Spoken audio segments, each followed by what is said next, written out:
Good afternoon, everybody, and welcome back to Behind the Veil, a show that provides insight into the world of weddings. I'm your host, Keith Willard. Welcome back. Today, we're going to continue our segments about wedding 101s. These are the pieces and parts that if you are planning your own wedding, you're going to need to pay attention to. And today, it is all about transportation. I mean, with the advent of Lyft and Uber, you would think some of these things kind of solve themselves. But that's not always the case. So today we have the owner, Darah Zeladon, the owner of Black Pearl Limousine, who is going to be joining us shortly. But before I get to her, let me introduce our Behind the Veil co-host, Marcy Gutenberg. Welcome to the show. Hi, Marcy. Hi, Keith. Hello. So, I mean, it's one of those things that when we talk about transportation, a lot of people are like, well, transportation, that's fairly easy. People just grab an Uber. Right? It's not like that.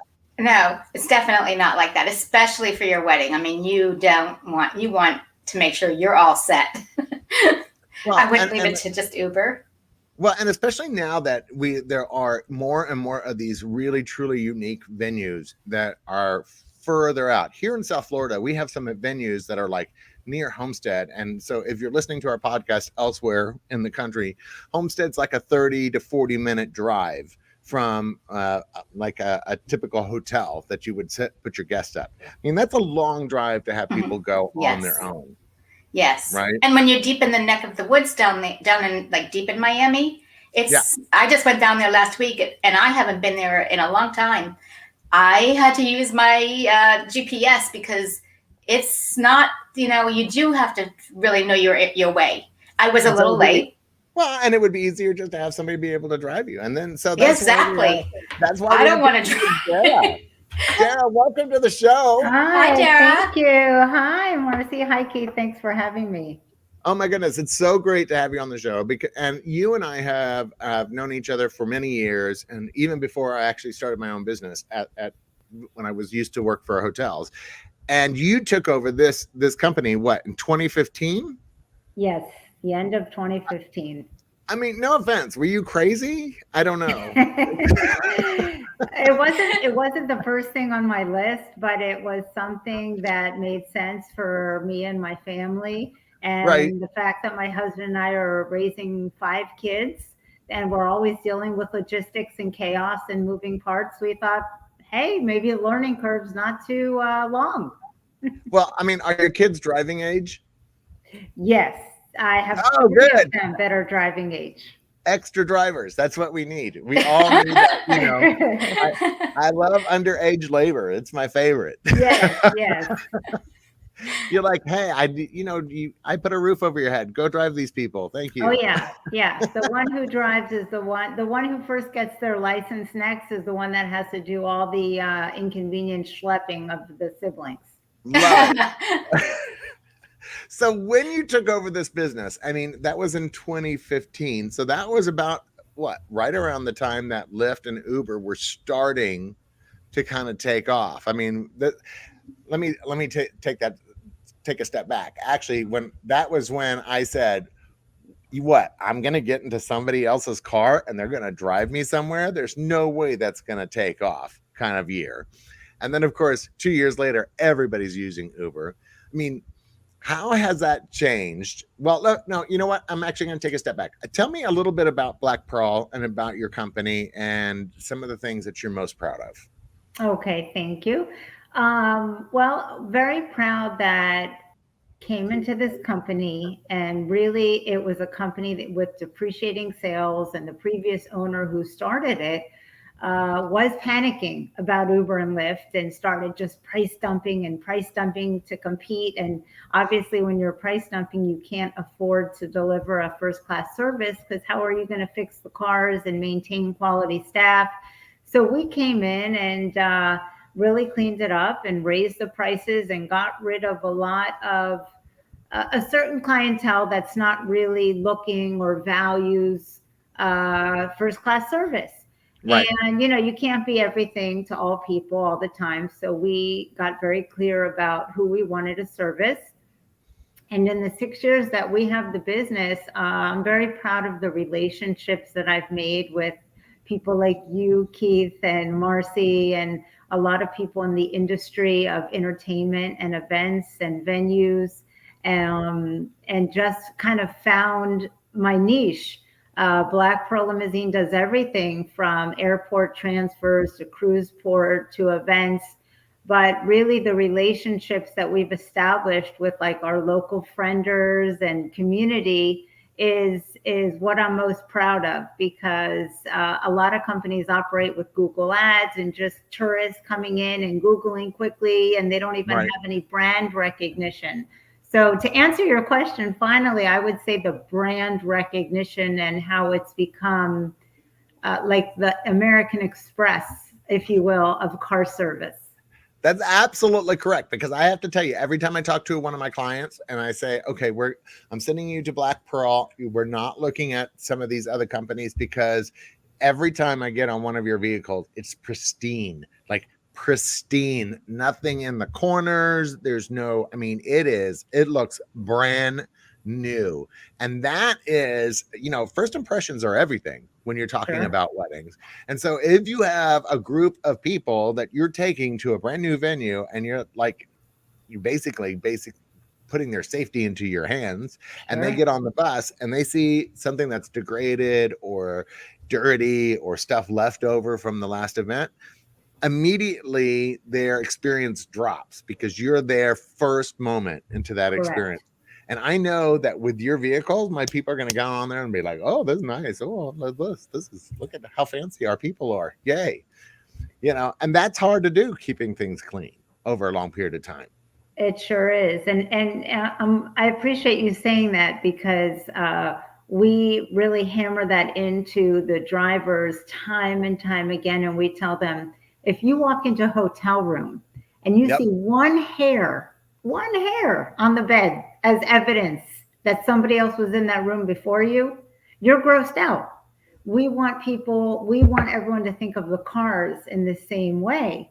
You don't want to get into the back of a car and see a crumpled up napkin or some lotion from someone's skin smeared on the seat or anything. We want that vehicle to be like it's their car, a blank canvas. And I love the fact that you said, if you see a hair, it reminds you of somebody else that was in there. So smart. I mean, it's not something I would have immediately thought of, but it is definitely something I would have thought of when I got into the car and saw somebody else's hair. Be like, oh my God, that's disgusting. What the hell? Why is there hair on the floor here? So one of the questions that I wanted to ask you, because obviously it's all over the news right now, are drivers. A lack of drivers. There is a lack of drivers everywhere, and also a fuel increase. There's, prices are increasing everywhere when it comes to fuel. How are you guys dealing with the driver issue? Or do you have drivers that have been with you so long that they're like, you know what, we don't want to go anywhere else? So we have our core group of guys that, thank you God, have been with us for many, many years.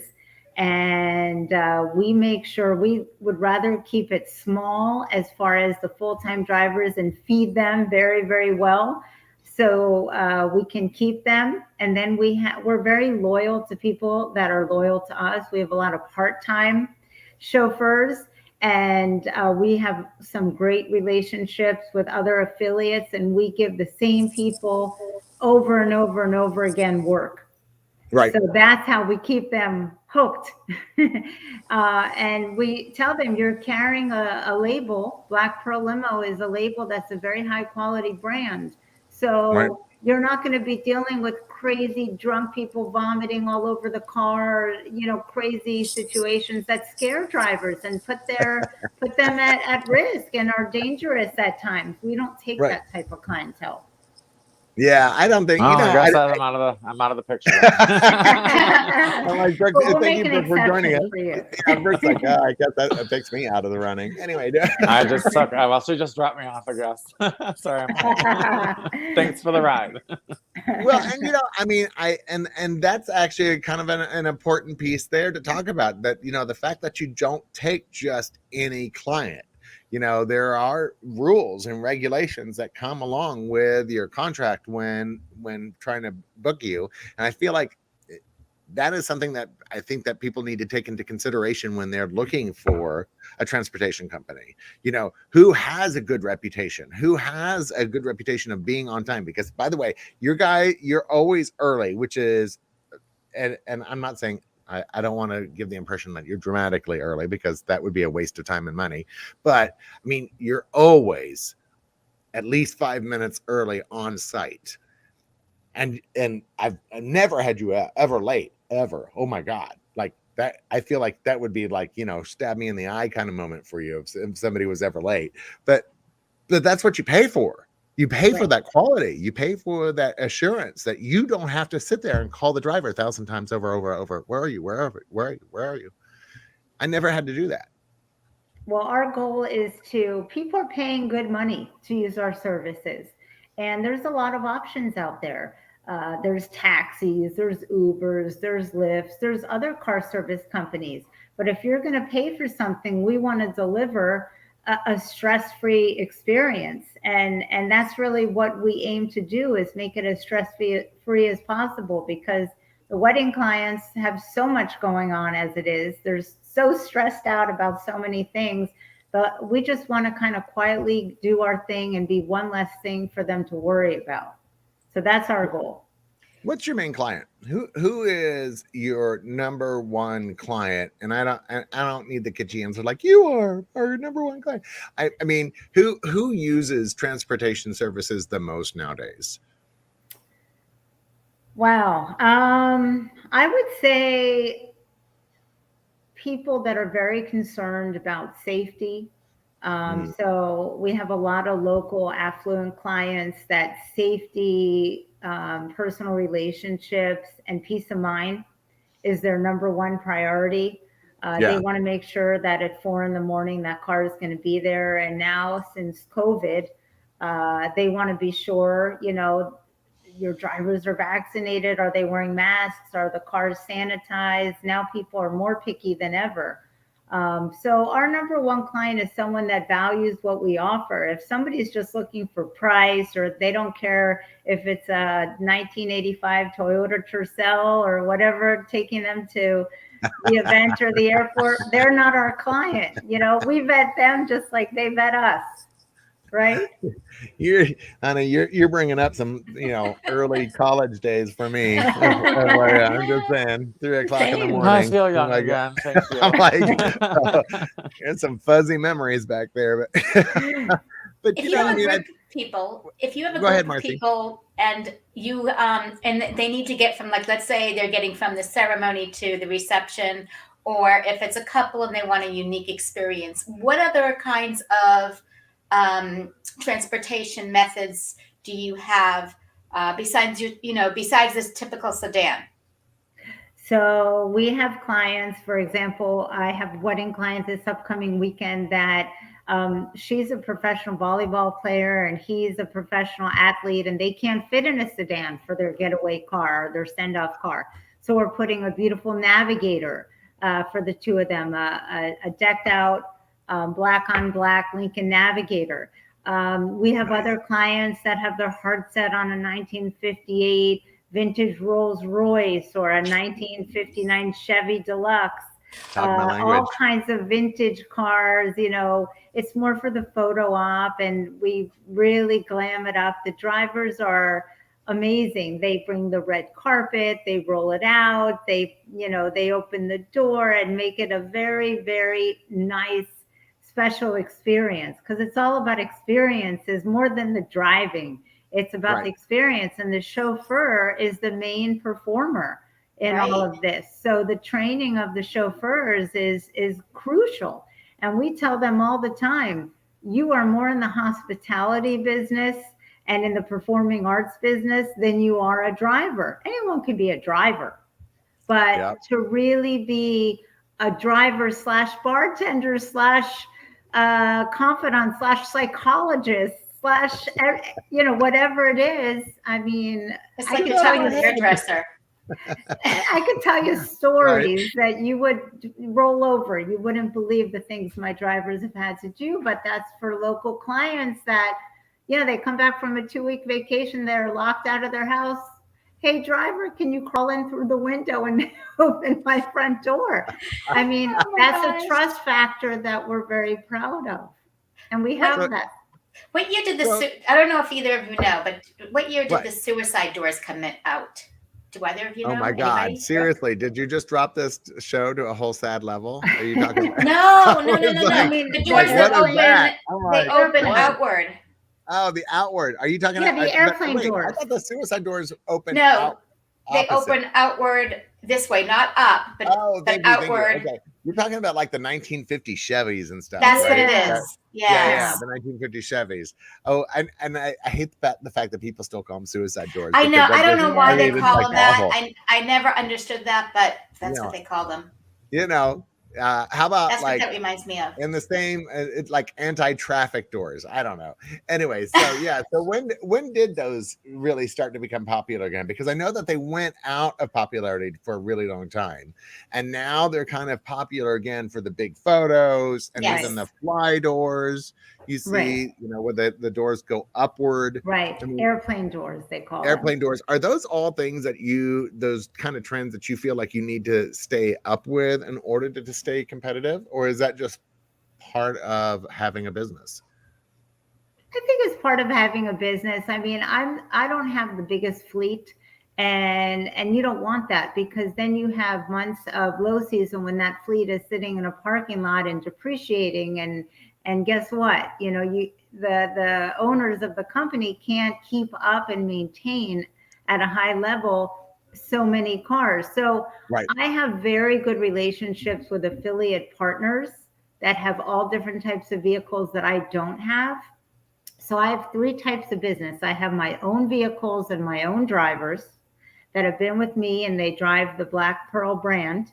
And then I have affiliate partners that I have a financial interest in, but I don't own the vehicles outright. And then I also broker sometimes and oversee jobs with vehicles that aren't mine at all, but I've already vetted those drivers and those vehicles for my clients. So Right. if someone is hell-bent on, I don't know, some crazy Monster truck. vehicle, I'm just saying, monster I'll truck. find it for them, and I'll make sure it's a good contact. But I'm not going to buy a new vehicle every couple months just to keep up with the fads. Brooke, you want a monster truck picking you up for a wedding. Oh, that's exactly, yes, that's the one. I mean, I was going I to tell you think- how nice your hair looks, Keith, but I guess I'm not going to do that. It'll look nice in my monster truck.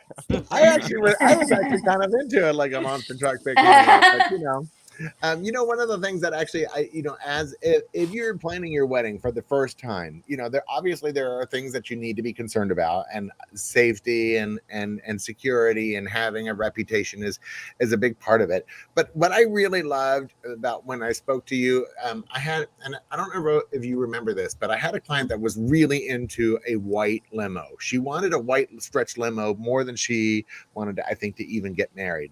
And I called you and I said, I have this client. She really wants a white stretch limo and white. And you said, look, I have one, but I don't want you to use it because it has some engine issues and I don't trust it 100%.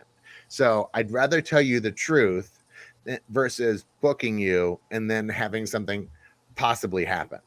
And that impressed me like nobody's business, because you basically were like, look, I can book you because I own one. I have it. It's there, but I don't trust it 100% yet. Thank you, integrity. Right? And I think that is a big piece to this, is that you gotta have you have to ask questions. If you're a bride and you're and somebody, all they say is yes, yes, yes, yes, yes, maybe you should pause a little bit. Like, are they really saying yes because they have all these things available, or are they saying yes because they really want to book your business? And are you going to get a bait and switch later? Because that could have been very easily done on this particular situation, and say, look, I'm sorry, the white one broke down, so I'm sending you a black one. Right. But you chose to be upfront about it right at the beginning. Yeah, and I appreciate you. I remember that. And it's so difficult with mechanical equipment. I mean, so much is out of our hands. It's like promising. People say to me, how long does it take to get from here to there? And I'll say, look, I did it last week in my car. It took me 10 minutes, but it could take 20 minutes. I mean, I can't guarantee things. There's stuff out of my control, and mechanical equipment, Murphy's Law, something's going to go or break down when you least expect it. And I have clients all the time that say, I saw this picture and I want that exact vehicle. And I'll tell them, I cannot promise you. I will do the best I can, but I cannot promise that exact vehicle. What if the AC blows the night before? I mean, these vehicles are getting a lot of action. So, you know, stuff happens. There was so much I could have responded to with AC. I know. I set you up for that one, Keith. Do I go there? No, I'm gonna leave that let lay there. Yeah. What's your worst? Okay, so obviously in this world, you've seen it all. What has been your worst experience with one of your rental vehicles coming back? Like, who do you never, ever, ever want to see ever again from your, you know, you don't have to tell us who, obviously, but, you know, what did they do that was so bad that you were like, nope, never again? Well, there's a lot of different types, but I would say the people that just ask everything and are so demanding and call you 20,000 times and they're never happy. And then the minute the vehicle gets there, they're complaining. The ones that just don't stop complaining, and you know that you can never make them happy. And then they're the ones that leave a mess. You know, you're not supposed to eat in the vehicles. People ask me all the time. A lot of companies, again, back to your point about not promising a limo, people will say, oh, well, could we just pass out some snacks in the vehicle? I'm in the service industry. I would love to say yes to everything. But the truth is, the next day when there's sugar ants in that vehicle and they don't come out just like a boat, and I have to explain to the next bride why there's ants crawling all over her and she's in the limo, it's because we let somebody eat in the vehicle. So, you know, those are the clients, the ones that are really, really, I know. I get it. What they mean. They get on my ass too. I'm telling you, you know, they crawl up my butt as well. I have the same issues. No matter what you're not going to do it right. You can never please them. And at some point, you just get to a point where you just say, you know what? I'm never going to please you. So I'm going to stop answering your text messages. I'm going to stop answering your phone calls. And I'm going to do exactly what my contract states and stay right where it is, because you've used up all the extra points I was already going to give you. I mean, I get that. You know what? It's funny you say that, because in our contract, and we've had to do this, it says, like, if a client gets belligerent or overly intoxicated and it verbally threatens the chauffeur, or puts the chauffeur and the others' lives in danger, we have the discretion to just stop and terminate the job. And that has had to happen a few times, where the chauffeur has had to take a bunch of big, rowdy, intoxicated people that were asking for things that were way above and beyond, and leave them stranded because he was afraid for his life and things were being thrown at him while he was driving. Oh my God. I totally wish I had my camera phone out when that happened. Oh my God. Great reality show. Oh my God. It would have been totally a great reality show. Well, talking about, you know, if you watch movies, I mean, and I'm going to ask this question, and I'm sure it's going to be kind of a little nerve-wracking, but you know, the idea that your driver can get you anything that you want, quote unquote, your driver can get you anything that you want, both legal or illegal. And I tell people all the time, be very careful what you ask for, because at some point somebody's going to say, you know what, I can't have you on my bus. You know, I got to drop you off somewhere because I am foreseeing trouble. Mm-hmm. I mean, how do you guys deal with that kind of stuff? Like when somebody says, you know, where can we go for a good time, quote unquote? And I'm being very vanilla with my language on purpose, obviously. Right. But Right. you know what I mean? Yes, I know exactly what you mean. And the first 2 years that we had the company and we really didn't know, who booked limos. I didn't come from this industry. I didn't know the first thing about limos and car service wow. and who books and why.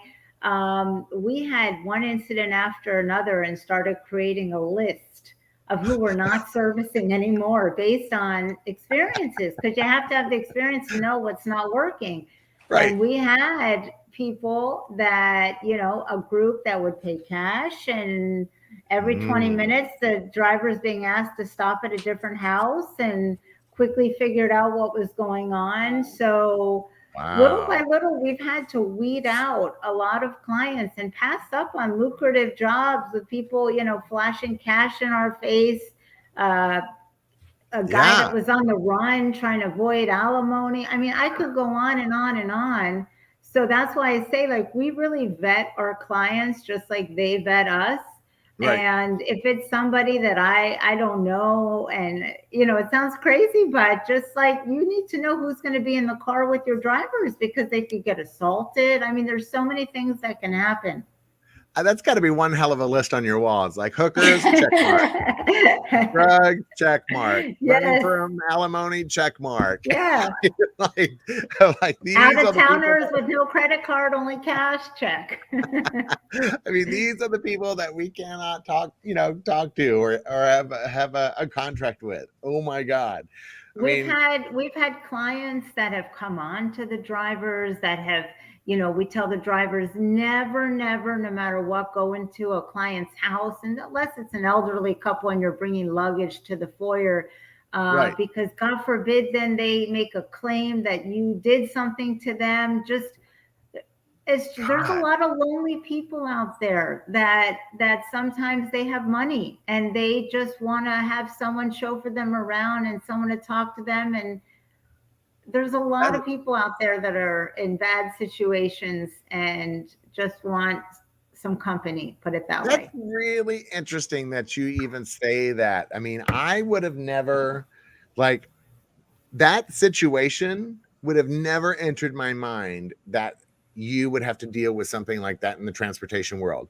Lonely people that have a lot of money that just need somebody that wants to drive them around and talk to. And, and to be honest, I'm sure a lot of transportation companies out there that would take total advantage of that. I mean, you know what? You want me to drive you around for 8 hours a day and talk to you, and I charge you, $5,000 a day? Great.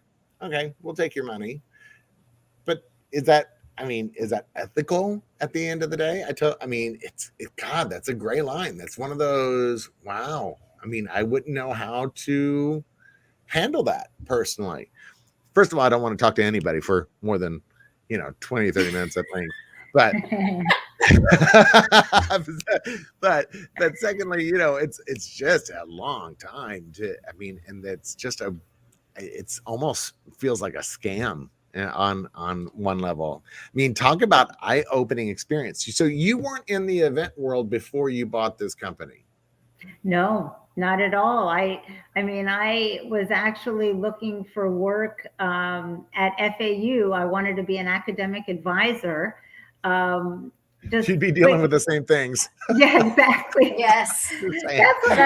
I'm just saying, hookers and drugs and alcohol. You'd be dealing with the same thing. Sorry, FAU. Right. No, you wouldn't. But I didn't get the job. If you weren't doing this now, what else would you be doing? Like, what would you have? Well, now I've grown to love it, and I love the service aspect of it. So I found my home. I love service. I love anything that has to do with service, which is why after a few years, I found my people in the event and entertainment space. Right.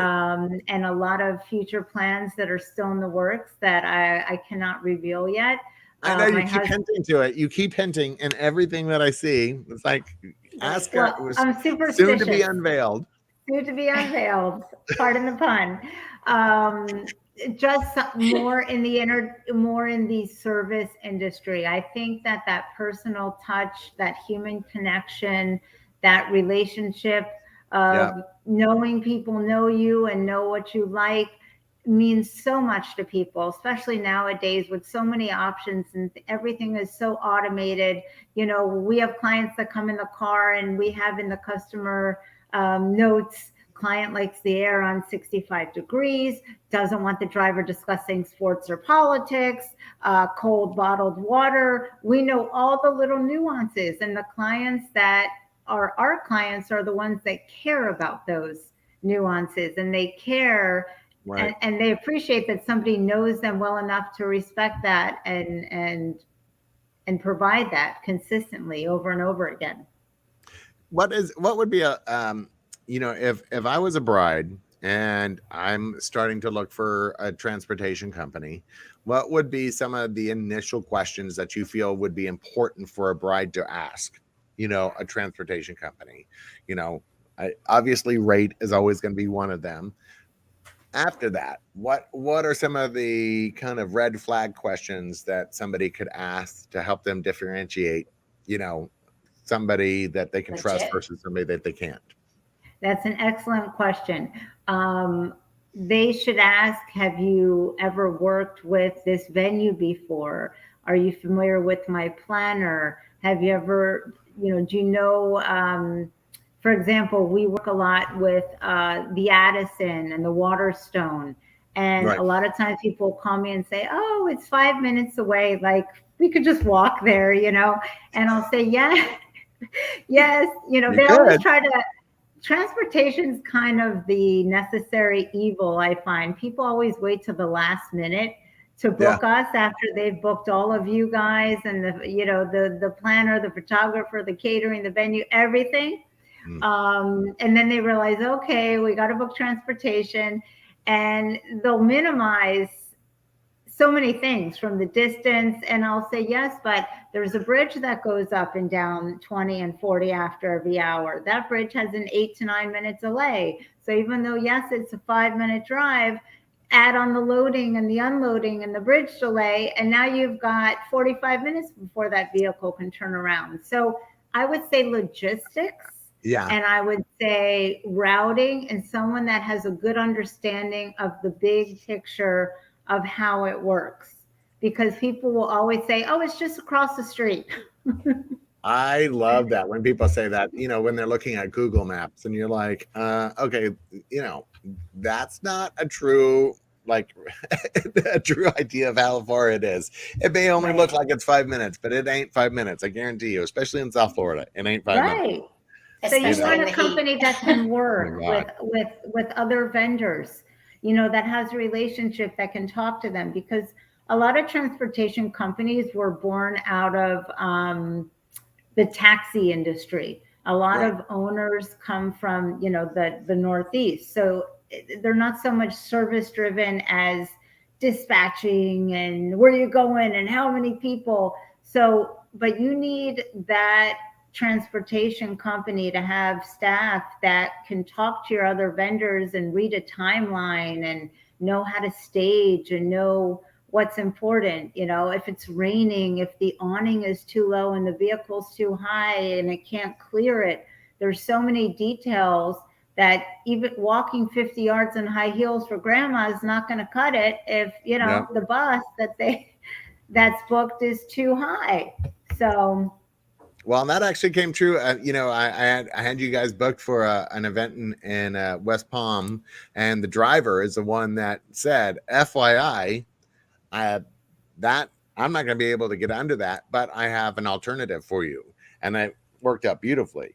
But if he had said that, we would have been looking at another 30 minutes or so trying to, you know, figure it out, quote unquote. But, you know, I was told ahead of time. I was like, awesome, love that. But, you know, that's about knowing your territory.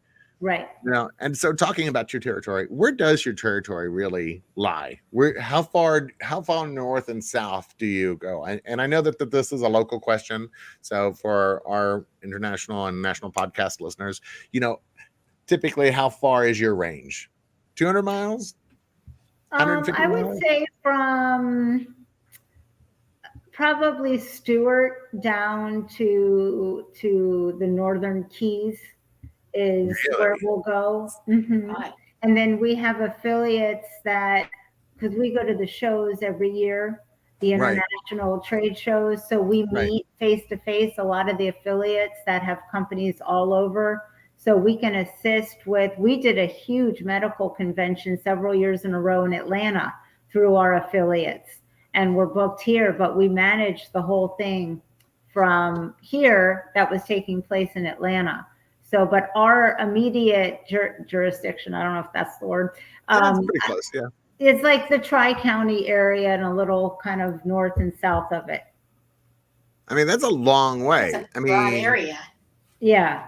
Yeah. I mean, and then when I think about the number of miles that you're putting into your vehicles, and then I think about fuel consumption, does your price change based on where the price of gas is? I mean, is there a flexible piece in your contract, or do you just try to figure out as best as you can what the price of gas is going to be right then? That's a great question. I would say that we take it on a case-by-case basis, because if we have a vehicle that's booked and a client says, okay, we need to go from Boca to Miami for an outpatient procedure, but the vehicle is going to sit there for 6 hours, or a wedding, Boca to Miami, and the vehicle is going to sit there. We know that the gas consumption is not going to be a huge factor. Now, if they want that vehicle shuttling nonstop and bringing people staggered, then the fuel is going to be more of an issue. So we try to, be sensitive to the pocketbook of the client, but also obviously we have to cover the additional fuel that's used. That's got to be hard, because Marcy, do you have a question before I go on to my next question? No. Okay. So when we're talking about, shuttling back and forth, right? I know that, like, one of my weddings, there's a 35-minute drive from the hotel to the location, and it's actually one of the reasons that we decided not to do a shuttle service type kind of event, because it was just too long. Because by the time we take somebody back, it may be after the event before you get back. Right. I mean, is that part of your conversation with your couples to say, okay, look, here are some things to think about when you're thinking about your wedding? Let's see where your venue is, and let's see where your hotels are, and let's see what kind of services we can provide you. Yes, 100%. Because again, that goes back to what I said before. People always minimize the distance, the time. They think, I did it in my car last week and it was only this. And we'll have to tell them, I'm sorry, maybe another company told you they would do it, because a lot of people will say things just to get the business and then end up disappointing in the end, which I'd rather, over deliver and under promise. But yeah, there's definitely situations where we can't shuttle, or, venues that are too far away. And we'll tell them, if we do that, I always try to save my clients money. If we can get the job done in one vehicle, perfect.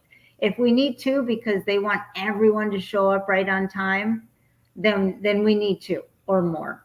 But you got to be honest with people, and it requires a lot of talking on the phone, a lot of conversation to get them to understand that things, the way things operate. You're not going to be rushing people like a fire drill off of the bus so you could turn that bus around to go back and get the rest of the people. I mean, it's a wedding. People are in a good mood. They're, showing up with a drink in their hand to the bus. No one's in a hurry. Like, you got to understand it's a vibe. That's not, you're not hopping in a cab. Well, what do you do about those weddings that have, because I know that you have several different size vehicles. Let's say your 27 passenger vehicle, somebody books it, but they actually have 40. What do you do when 40 people show up? Well, I probably would go to the planner. Why didn't you tell me?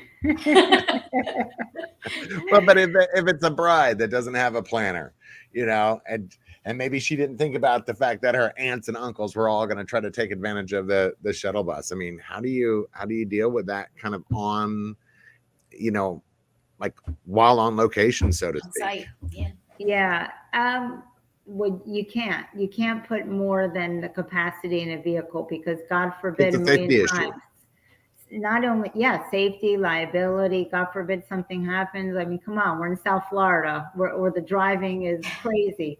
Yep. My insurance isn't going to cover us or the people, and goodbye to the company. So we scramble, just like, all of you in your industries. We try to scramble and quickly get a 14 passenger over. We'll call an affiliate and say, I need ASAP backup. Someone send a 14 passenger over, and that's why it's so important to have the good relationships with your competitors Right. in different strategic areas, in case you need that, because that has happened. People will try to shove 12 people in an 8-passenger limo because they don't want to pay. I mean, it happens all the time. And the drivers, we tell them, blame it on us. Say, my boss will kill me. But do not put more than what is allotted in that Right. vehicle.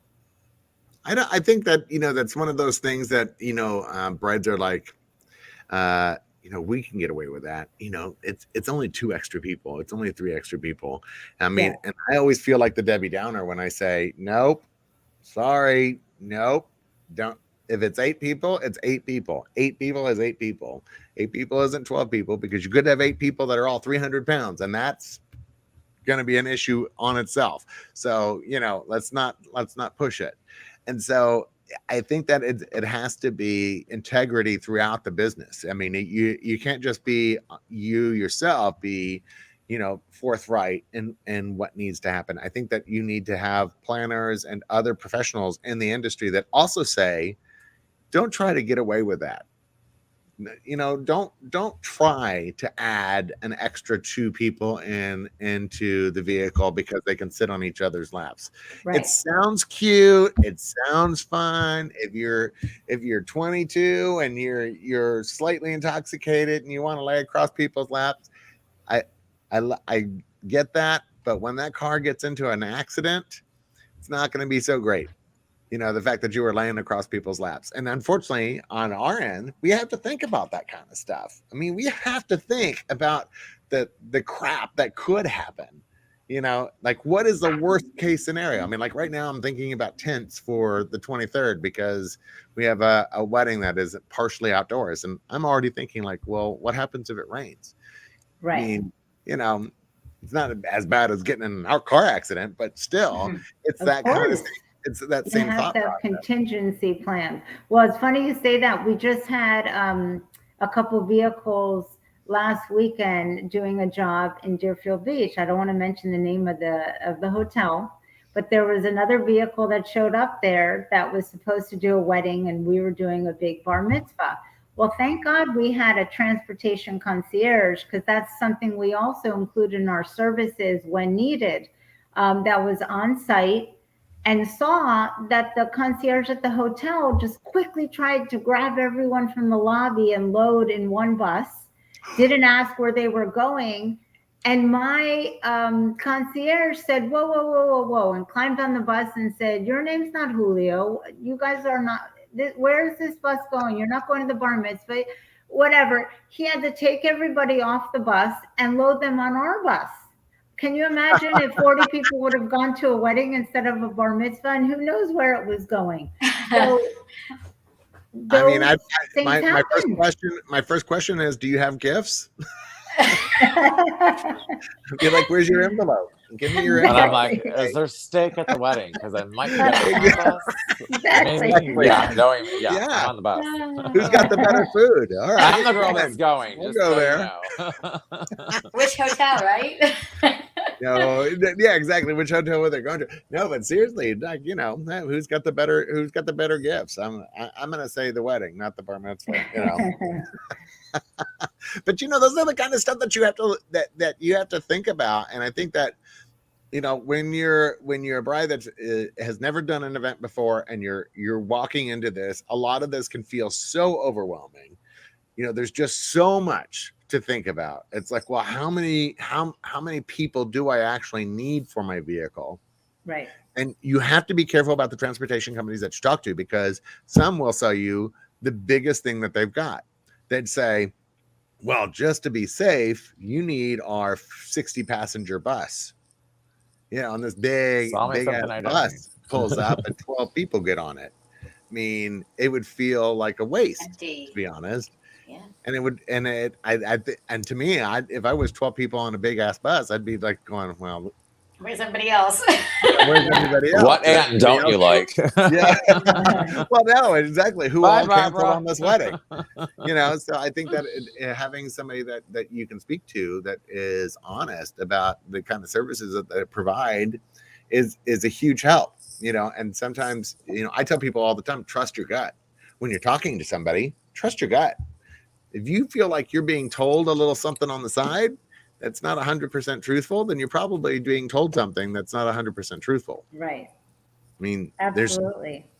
there's just something to it. I mean, you can tell when you're getting a snow job, when somebody's trying to sell you more than you actually need. Oh yeah. And I actually, it breaks my heart in a way when I see that clients book vehicles that kind of outsize their guests. Even when they're like, don't worry, I'd rather be safe than sorry. I don't like to see vehicles empty. But something else to that point is that a lot of times people will say, oh, well, we only need for 20 because everyone else is local. And I'll say, let me tell you something, local or not local, first of all, people want to drink. So if they see there's a bus, they're going to park their car at the hotel and they're going to hop on, because that is the pre-party. That is the tailgate. That is fun. And they're going to want to go as well. So don't just assume that people are going to want to drive because they're local. Or nowadays, look at the prices of car rentals. It's insane. So a lot of people are coming to destination weddings in South Florida. They're not renting cars. So it's really a nicety to put a vehicle for your guests. They're spending all this money to fly in, to stay at the hotel, to come to the wedding. It's nice to be able to provide that service for them, because a lot of people, who wants to drive to a venue and look for parking, and half the time people are already tipsy getting on the bus. I know, and this day and age of woke, right? I feel like more than ever, people are more cautious of their guests drinking and driving than ever before. Yes, it's a nice trend, to be honest. Yes. I mean, I know when I was young, they were like, oh, everybody drinks and drives. Right. Put them in the vehicle, they'll find their way home. Muscle memory, And then, of course, you'd see horrible things happen. But now I feel like more and more people are like, look, I want my guests to have a great experience from start to finish. I want them to get drunk. I want them to get totally wasted. And I also want to make sure that they get back to the hotel safe and sound. And Especially Aunt Barbara. Right? And how do I make sure that happens? And you can't put a price on somebody's life. You just can't. I mean, I know that sounds fairly dramatic, but at the end of the day, if your guests are going to be having a good time and they're not staying at the hotel, think about this as an alternative, guys. It's like, it's not that much. I mean, and of course now Uber and Lyft has done a lot to alleviate that, but it's amazing how many people don't want to leave their vehicle at the venue. I mean, I hear that over and over. It's like, oh, I don't want to have to come back tomorrow. Well, at least you will come back tomorrow. Yes. It's like, I getting a little too dramatic on that part. But again, it's about providing a service to your guests. Do it from one end to the other. If you're going to do it well, do it right. Right. And if you're budget conscious, there are ways to work in that. Right. And we work with people with their budgets. I mean, I try to help people as much as I can. I try to maximize as little vehicles as needed. And it's true. We tell people all the time, this is like an extension of your party. The bus ride over and the bus ride back in that vein is an extension of your party. And then the send-off vehicle, which could be as little as $130 to just put a nice 4-door sedan with a red carpet. it's not the car. It's 10 minutes for you to be alone with your new spouse and say, holy crap, we did it. and have 10 minutes alone, you know, and that's where we're different, is we focus on the experience. Because people will tell me, oh, I want a Rolls Royce to drive us home at the end of the night, but it's only 10 minutes away. And I'll tell them, you're going to spend $1,000 for a 10-minute ride in the dark. No one's going to see the vehicle. Right. You could spend $150 and still have those 10 minutes. And I still will have the driver bring a red carpet. It's a nice bookend to the wedding. Or people will call and say, we'll take them all there. And I'll say, well, how are they going to get back? You brought all these people. How are they going to get back? Oh, they'll find their way. And I've heard that. Rich. I hate that. Rich. I'll tell them that's so cheesy. You're providing a first class wedding, and you're shuttling people over, and then you want them to walk out like that Michael Jackson video of with all the zombies like looking for rides at the end of the night. Thriller. Oh my God, that is my favorite. Exactly. Oh my God, that is my favorite. I love that idea because it does happen. I've seen this happen where people walk out and they're like looking around, kind of lost, like, well, what do we do? And then people start looking at their phone and they're like, do we call an Uber? Where are we? Do we know what? Who cares? Thriller's on the radio. Let's dance. Oh my God. They turn the lights off. No, I just have to say, I've seen that when we've done some day of stuff, when we come in just to handle the day of. But it's really funny when it does happen because you kind of go and you feel bad. You're like, well, I can see if I can find you an Uber. They're like, but they brought us all over here. I thought they would just have it. You know, it's like, well, sorry, I mean, I honestly, I don't know, and I like to keep myself ignorant. I don't know what planners charge. I don't know what photographers charge. I don't want to know what anybody else charges. But I would imagine that transportation is not a huge line item in a budget of a wedding. So to spend an extra $500 to bring everyone back at the end of the night, I mean, and one piece safe and sound. That's worth it. Yeah.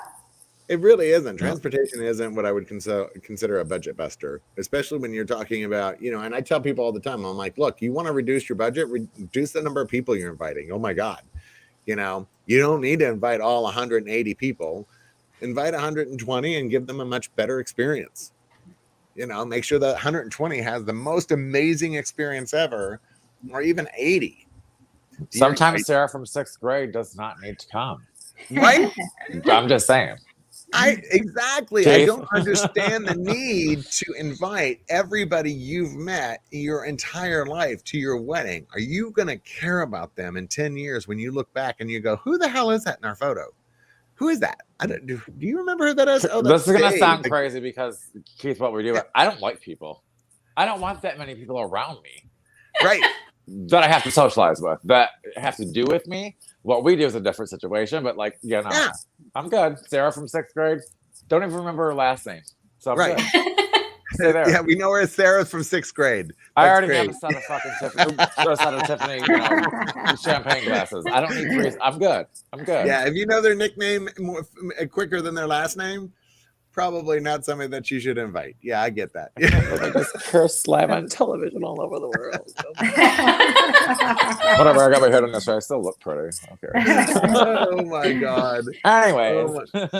Well, so we're almost out of time. So Darah, I mean, it was obviously a very quick hour. For our parting thoughts, like what are some key pieces of advice that you don't feel like we've covered on the show so far that you'd like to add? Or do you feel like we've had a well-rounded conversation and that we've covered most everything you would have thought of? I think we've covered pretty much everything. I would just like to kind of emphasize again that details and communication matter. When I first got into this business, everyone called me with a horror story about the limo that never showed up or went the wrong date or came with the car for 8 and it was supposed to be a car for 20. I mean, I heard them all and I couldn't believe, like, how could you just not get it right? And communication matters. And you have to, when you're working with someone, you have to know that they take the reservation, but everything has to be communicated to the dispatcher and the chauffeur. And there's just a lot more details that people don't realize. I know they know the details in other parts of booking a wedding, but there's so many details in transportation and communication and quality control, insurance. I mean, I could go on and on. So I would just say that, you know, if someone's just quickly booking the job over the phone, and they don't even ask any questions or details, that's going to spell disaster day of. If they're not asking, how are we going to get in? Like, there's a bunch of hotels down in Brickell, like, you can't pull in, you can't be on the side of the road. Like, if they're not asking questions, that's not a good sign. So, well, and of course, and there's a couple of hotels down in Brickell where the hotel doesn't actually start until the 10th floor. It's like, you know, you don't have a drive up. You have an elevator. You don't have a front desk. You have an elevator. So, you know, you got to pay attention to that kind of stuff. I get that. Right. In some locations, you would have to enter or exit on a side street as opposed to the main street. Is that right? Exactly. Like, for example, the Wyndham in Deerfield. If you load, first of all, you can't pull into the valet area with anything bigger than a 14 passenger. And if you load up and you're parked right there on Ocean Drive, you've got angry people honking behind you.